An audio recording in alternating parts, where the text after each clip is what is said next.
You're listening to Pet World Radio, and this is the Addictive Reef Keeping with Tyler Johnson. Stay tuned for live chats, expert guests, tips and tricks, product reviews, and many more topics.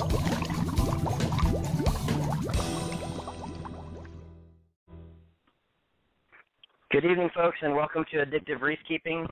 I am Sam Garcia, Jr., and I'm filling in for the first half for Mr. Tyler Johnson, who is currently out on family business, but he will be joining us in the second half.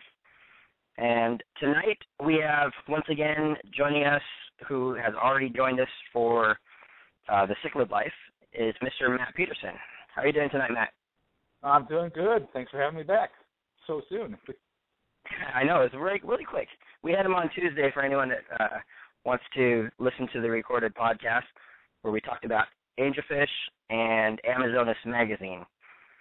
And tonight we have a couple new topics to talk about. Matt's from a very cold place. Can you tell us exactly how cold it's been there this year in Duluth, Minnesota?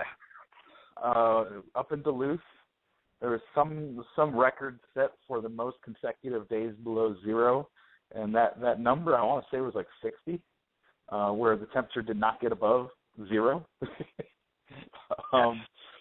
We are 3 hours south of International Falls, which I think has at one time or another held the record as the coldest place on Earth.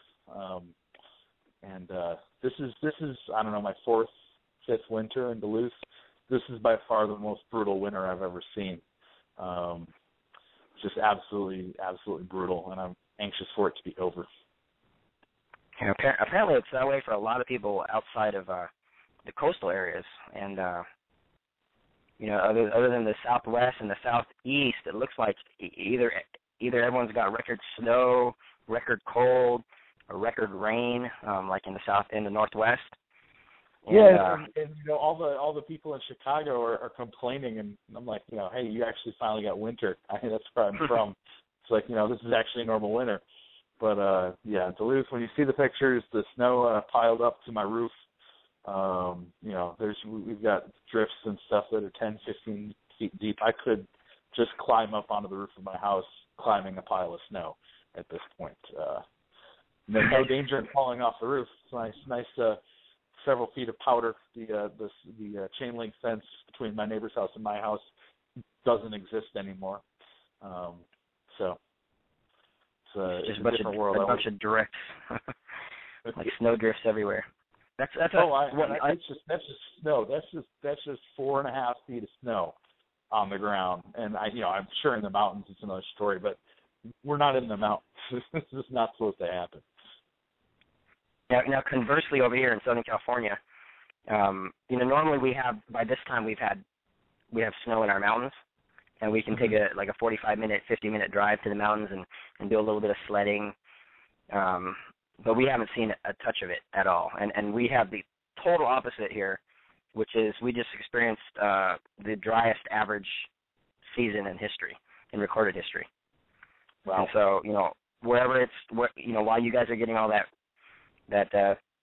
precipitation over there, then we're getting all the dry over here. So now we had a windy day today, upper 70s again, 80s in some places, and it just doesn't make sense. We just never had a winter.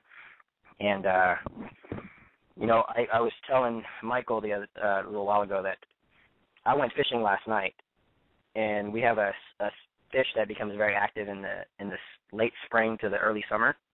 Mm-hmm. And it's we're still the beginning of March here, and they were cruising the shoreline already. Wow. So they're responding to this weather too. So we're gonna now they're looking at El Nino, which they're saying at this point that they're pretty sure there's going to be an El Nino, which will probably bring you guys more cold, and in the next year. And more dry for us, which is really bad. So. Yeah, and not to mention all the effects it'll have on the ocean. Oh yeah, I mean, I could just imagine, as cold as it is for you over there. Like, how does that affect your aquarium keeping, as far as like having tropical stuff? I think most people know I run a basement fish room, and I have over the past couple of years it has grown quite a bit. So before this winter, our basement just had one heat exhaust, one return in the entire basement to keep the basement, somewhat warm. So when the thermostat would call for heat in the house, a little bit of hot air would come down to the basement. So typical basement temperatures in the dead of winter were 58, 60 degrees. So my electric bill would go up dramatically in winter, and I tended to fry a lot of heaters because they're working overtime. I think most of us know that a properly sized heater is designed to at most bring up a tank about 10 degrees from the ambient room temperature. So, if I'm asking a tank to stay at 80 degrees and air around at 60, forget it.